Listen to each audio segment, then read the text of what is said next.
Buenas noches, estimados televidentes. Hoy, en el programa de hoy, vamos a hablar y, tomar opiniones sobre el actual momento que viven las relaciones entre Estados Unidos y China y, también sobre los otros actores que se mueven alrededor de lo que se ha dado en llamar guerra comercial entre ambos países. Al respecto, hay que, analizar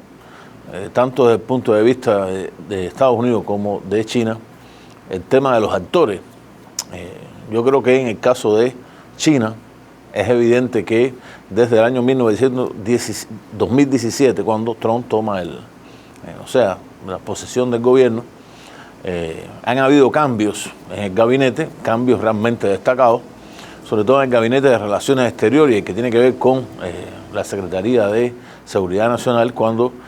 los que estuvieron en estos cargos fueron de una u otra manera desplazados. En la lamentadora Rex Tillerson, que fue el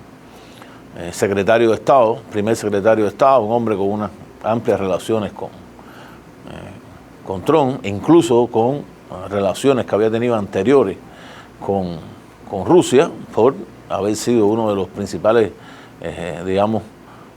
presidentes de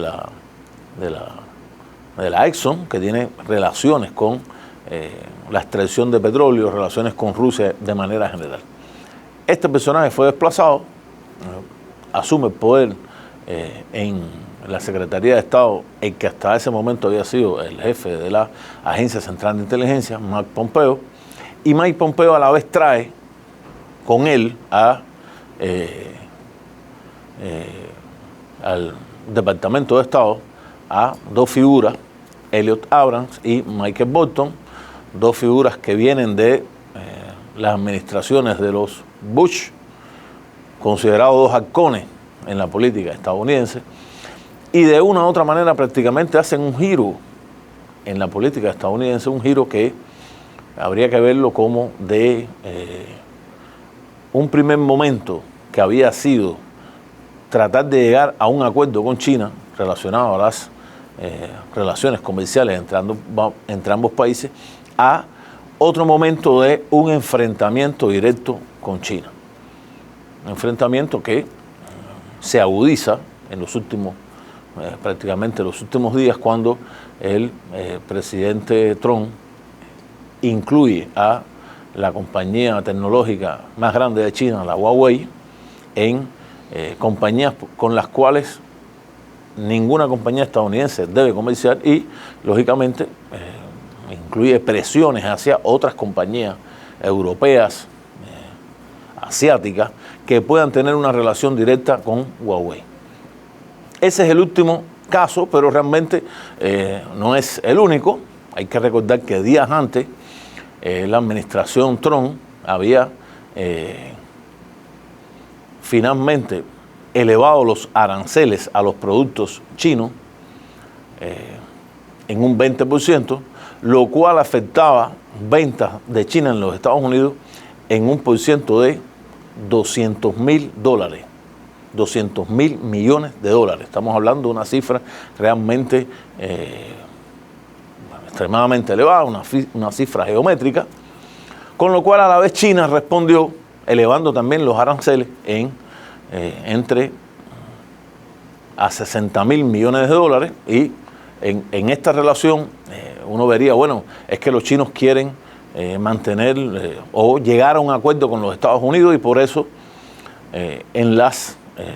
aumentos de los aranceles le ponen a los Estados Unidos 140.000 millones menos. Realmente no es así. El problema es que lo que vende China a los Estados Unidos tiene un valor tan elevado que ni siquiera está en los $200.000 millones, realmente está en los $300.000 millones. Si se le pone aranceles a eso, por eso a esos 300.000 se le ha puesto 200.000, se le puede poner a los 300.000 millones, realmente la cifra sería todavía más grande, y el problema es que China no puede responder con esa misma proporción, porque las exportaciones de los Estados Unidos a China rondan los $100.000 millones, y a los cuales China les ha puesto aranceles en un % de 60.000, casi más de la mitad. En esto evidentemente hay que ver, una debilidad en el enfrentamiento de China con los Estados Unidos, porque China vende más en Estados Unidos que lo que Estados Unidos vende en China, y está más propensa la economía china a ser, digamos, multada por la nueva administración Trump. Y por eso es que evidentemente de una u otra manera los chinos, el gobierno de Xi Jinping, primer ministro, presidente, primer ministro y primer secretario del Partido Comunista Chino, ha tratado de llegar a un acuerdo con los Estados Unidos que da la impresión que con la nueva medida hacia la supercompañía tecnológica Huawei le pone una barrera. Aunque nosotros sabemos que también después de que Trump hace esta medida, prácticamente 2 días después, dice que bueno, da un margen de 3 meses para que esto ocurra. O sea, es como si hubiese tomado una medida sin calcular totalmente las consecuencias que puede tener ese enfrentamiento con China, ya en el caso de la compañía tecnológica Huawei. Y esto es a la vez motivado porque China exporta hacia los Estados Unidos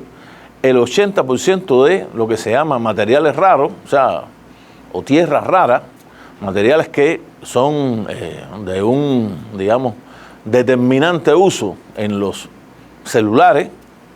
Incluso se considera que hasta en la tecnología de los misilística, y Estados Unidos importa de China el 80% de esto. Evidentemente, en eso China tiene un arma en esto que se ha llamado la guerra comercial entre los dos países. A la vez, hay que tener en cuenta que China acumula la mayoría de los bonos del Tesoro de los Estados Unidos. O sea, tiene la mayoría de los bonos del Tesoro de Estados Unidos, y es, podría ser otra medida que podría emplear el gobierno chino en este enfrentamiento comercial con los Estados Unidos, podría ser incluso vender los bonos del Tesoro. Si se ponen en el mercado a la venta los bonos del Tesoro, los bonos del Tesoro bajan de precio y evidentemente Estados Unidos tendría, o la economía estadounidense tendría grandes pérdidas. O sea, tiene esos dos. Tiene por un lado China con Estados Unidos el elemento negativo de que la proporción exportación-importación favorece a China, y como favorece a China es más fácil emplear aranceles contra la economía china, y a la vez tiene la ventaja China de que es el mayor exportador de esos materiales raros hacia los Estados Unidos, y a la vez tiene la mayor cantidad de bonos del Tesoro. En esta relación, que unos llaman guerra comercial, otros están llamando prácticamente una guerra no militar, pero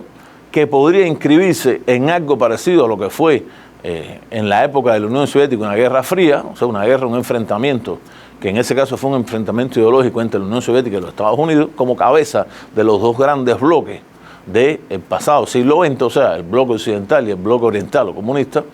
En este caso vemos un enfrentamiento que más que ideológico o militar, manifestado en el siglo XX en diferentes conflictos, esos llamados conflictos de baja intensidad. Este es el caso de una guerra comercial entre las dos economías más grandes del mundo, la economía china y la economía de Estados Unidos. A esto habría que agregarle también que China tiene también, digamos, otro elemento importante a su favor, relacionado con que la relación actual que tiene China con Rusia, o sea, digamos, la alianza que han hecho los dos países, una alianza estratégica, una alianza que para algunos también es de sobrevivencia, donde Rusia pone la parte militar, o sea, su inmenso avance militar, y China pone como base su inmenso desarrollo económico, economía que, como nosotros sabemos, avanza, crece, incluso creció el año pasado a más de un 5%, este año se considera que va a también crecer a más de un 6%, y junto con la economía de la India, que son los dos grandes economías que más crecen a nivel mundial, están alando la economía mundial. Por lo tanto, estamos viendo un enfrentamiento que incluso para algunos habla de una nueva guerra fría. Eso el primero que la acuñó fue el estadounidense Strupper, él habla de una nueva guerra fría. En este caso se refiere al enfrentamiento entre Rusia y los Estados Unidos en el campo militar, en una nueva espiral del desarrollo de la industria de armamento, que habría entonces que incluirle geopolíticamente el enfrentamiento entonces en una carrera armamentista de Estados Unidos con Rusia, o sea, en el desarrollo de los armamentos, y a la vez en una guerra comercial que se manifiesta en el enfrentamiento entre Estados Unidos y China. Esto evidentemente tiene grandes repercusiones porque estamos hablando de las tres más grandes potencias a nivel mundial. Si habría que hablar de otras grandes potencias, tendríamos a la Unión Europea. Hoy la Unión Europea pasa por un momento, digamos, de incertidumbre. Gran Bretaña prácticamente está en ese dilema de si se separa o no de la Unión Europea. Otros países dentro de la Unión Europea, hay tendencias nacionalistas que están aspirando a la separación de la Unión Europea. Por lo tanto, ese Estado supranacional en este momento está débil, realmente, sobre todo desde el punto de vista político, y a la vez Japón, que desde hace muchos años mantiene una política de alineamiento con los Estados Unidos y que de una u otra manera, por su situación geográfica, tiene evidentemente o considera que su principal oponente a nivel mundial en este mismo momento hoy que estamos viviendo no es los Estados Unidos, sino que es China. Por lo tanto, está alineado a los Estados Unidos, pero tanto la Unión Europea como Japón, sus economías y su influencia en el campo internacional no pueden ser comparadas con la influencia que tiene hoy esas grandes tres potencias, Estados Unidos, China y Rusia. Hasta aquí esta primera parte, continuamos minutos más tarde. Muchas gracias.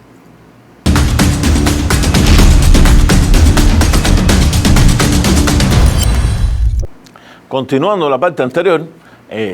y vamos a ver ahora entonces la repercusión regional que este asunto puede tener, también mundial, pero vamos a ver primero la repercusión regional. Empecemos por los Estados Unidos. Estados Unidos en este momento, evidentemente en esa competencia económica con China, da la impresión por los índices de crecimiento que está perdiendo no solo la competencia económica de manera general, están perdiendo incluso la competencia tecnológica. Esto está relacionado a Huawei. Sabemos que Huawei es la multinacional de comunicaciones china, pero que tiene más avanzado el tema del desarrollo de G5, o sea, ahí hubo G1, G2, G3, estamos en G5, o sea, un nuevo nivel en el desarrollo de las comunicaciones que prácticamente van a, digamos, a regir el mundo en los próximos, por lo menos 50 años, y son los más avanzados. O sea, Estados Unidos está perdiendo la competencia tanto económica como tecnológica con China, y a la vez también ha perdido o por lo menos por el momento, está perdiendo la competencia militar con Rusia, que de manera asimétrica y sin usar grandes recursos, ha logrado crear armas de nueva generación, sobre todo misiles hipersónicos que prácticamente son imparables en este momento por las armas anticohetes que puede tener no solo los Estados Unidos, sino las propias armas que ha creado la Unión Soviética hasta este momento. O sea, son armas hipersónicas que son capaces de romper cualquier tipo de defensa antiaérea y hacer blanco en ciudades o grandes centros económicos o militares de los estados opuestos. O sea, en esa competencia Estados Unidos evidentemente está perdiendo, pero la pregunta es, ¿está perdiendo totalmente? ¿Ha perdido ya la carrera? ¿No tiene remedio? Realmente eso no se puede ver así. Nosotros creemos que Estados Unidos todavía tiene la capacidad de, en los tres terrenos, de competir con sus rivales. Ahora, para competir con sus rivales, lógicamente en un momento donde luce más débil, Estados Unidos necesita, de una u otra manera, consolidar su poderío y sus posiciones tanto políticas como económicas en los territorios de la América, o sea, el continente americano, el hemisferio occidental. Y en este sentido es donde el tema de Venezuela se hace más evidente, porque Venezuela, no solo Venezuela, pero Venezuela por su economía evidentemente sería el principal objetivo de la política estadounidense, también Nicaragua y Cuba son los tres países que de una u otra manera representan, digamos, la principal oposición política a las tendencias que Estados Unidos quiere hacer prevalecer en toda América Latina y, digamos, consolidar lo que a través de la historia el propio Estados Unidos ha llamado su patio trasero. De aquí que la política de los Estados Unidos, sobre todo a partir del año 2017, hacia el gobierno del venezolano, el gobierno del presidente Maduro, prácticamente haya cambiado de una política que había comenzado con Obama, de prácticamente, digamos, una especie de coexistencia pacífica entre ambos, a una política de enfrentamiento directo, y aquí es donde aparece la figura de ese llamado presidente encargado, que no tiene asidero ni siquiera en la Constitución venezolana, menos a nivel internacional, pero aparece la figura de Juan Guaidó. Estados Unidos lo reconoce inmediatamente y logra que una mayoría dentro de la Organización de Estados Americanos lo vea, y más otros países de Europa Occidental y sus principales aliados, alrededor de 50, reconozcan a ese nuevo presidente, entre comillas, en Venezuela, un presidente prácticamente paralelo del presidente Maduro, y empieza un enfrentamiento directo, sobre todo de manera económica. Hay una especie de bloqueo hacia las principales exportaciones de petróleo de Venezuela, exportaciones que son tanto que mayoritariamente eran incluso hacia los Estados Unidos. PDVSA ve congeladas sus cuentas en el exterior, en los grandes bancos que son estadounidenses o británicos, también bancos europeos. Ve congelada también las reservas de oro que tenía Venezuela en los territorios de los países aliados que se adhirieron a esa política estadounidense. También ven congelados esas reservas de oro, y ha creado evidentemente un caos en la política venezolana que todavía es difícil explicarse cómo es posible que no haya caído ese gobierno, aunque las conversaciones que se están teniendo en este momento en Noruega da la impresión que llevarían a algún tipo de elección. Yo personalmente creo que esas elecciones, definirlas como que ganaría la oposición a Maduro, incluso sería difícil, porque la oposición venezolana está extremadamente fragmentada, y sería difícil que un bloque, crear una derecha en bloque en Venezuela que apoye a Guaidó y lo lleve como candidato presidencial, luce difícil. Hay otras grandes figuras, pesos pesados en la política venezolana de los grupos de derecha. Está Borges, está Capriles Randowski y otros que evidentemente también tendrían intenciones de ser el candidato en contra de Maduro. Si hubiese un bloque de derecha, evidentemente las condiciones que existen en este momento en Venezuela darían la victoria a la derecha, pero si esa derecha va fraccionada a unas elecciones generales contra Maduro o contra otro candidato de la izquierda venezolana o de la fracción chavista dentro de Venezuela, traería consigo que volviera a ganar o que la derecha fuera una vez más derrotada. En este momento prácticamente observamos un stand-by porque se están celebrando conversaciones, y no quiere decir que la agresión estadounidense hacia Venezuela haya disminuido realmente. La persecución de los activos venezolanos en todo el mundo se está realizando, pero no hay un enfrentamiento político ahora directo como el que ocurrió recientemente cuando una minoría de unos cuantos oficiales de las Fuerzas Armadas Bolivarianas intentaron, crear una situación de golpe de Estado donde participarían todas las Fuerzas Armadas. No ocurrió. Las Fuerzas Armadas mayoritariamente siguen aliadas el gobierno de Maduro, y esto fue un intento que fue, sofocado de una u otra manera, o que se desvaneció. Ese es el caso de Venezuela. En el caso de Nicaragua está desde antes el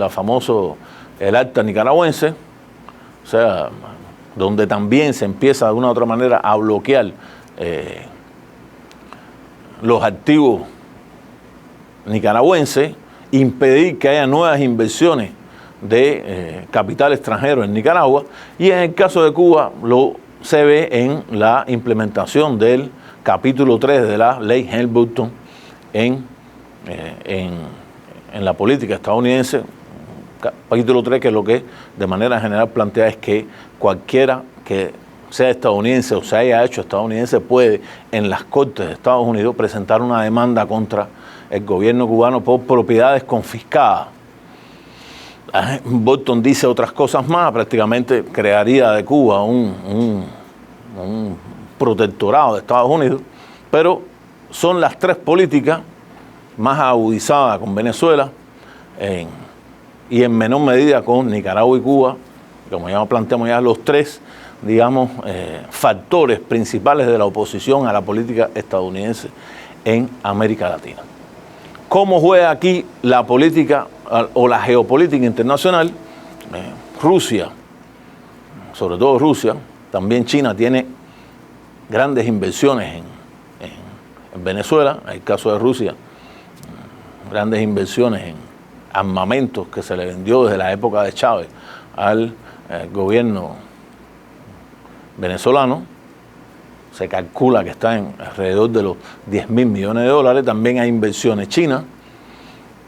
calculadas también alrededor de 5.000 millones de dólares. Por lo tanto, un cambio de gobierno traería consigo de una u otra manera la pérdida de esas inversiones. Y de aquí, evidentemente, es que está esa política tanto de Rusia y de China en contra de la política estadounidense. Esto se ha manifestado a nivel internacional, sobre todo en el Consejo de Seguridad Nacional, cuando Estados Unidos ha intentado de una u otra manera poner una ley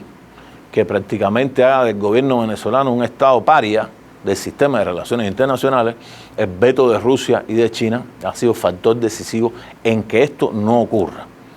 Hay que tomar en cuenta que igual una medida de este tipo en la Asamblea General de Naciones Unidas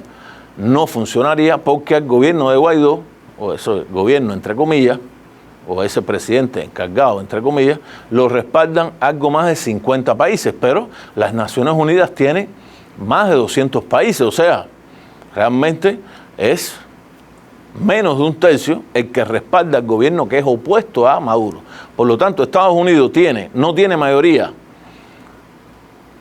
en la Asamblea General de Naciones Unidas y tiene dos países con el veto en el Consejo de Seguridad. Por lo tanto, no ha podido caminar esa política. A esto habría que sumar que Estados Unidos también en estos días prácticamente tendría pensado abrir un nuevo frente, un nuevo frente de enfrentamiento con Irán. Irán tiene fronteras incluso con Rusia y aunque parece que la situación se ha calmado, lo cierto es que un grandísimo grupo de batalla encabezado por el portaavión Abraham Lincoln avanza hacia el Golfo Pérsico, y cuando uno habla de un grupo de batalla está hablando de el portaavión con más de 40 barcos de escolta, muchas veces fragatas con misiles Tomahawk, o sea que alcanzan cualquier parte del territorio iraní, y en esa misma situación habría que ver hasta dónde llegaría o si Estados Unidos está listo para tener un enfrentamiento en dos lugares distintos. mantener el enfrentamiento con Venezuela o incluso realizar una acción militar o a la vez realizar una acción militar en el territorio iraní, o sea, en el Golfo Pérsico, en eso que se ha llamado el Medio Oriente ampliado. Hasta aquí este programa. Nos vemos en un próximo programa donde hablaremos también del tema de Irán. Muchas gracias.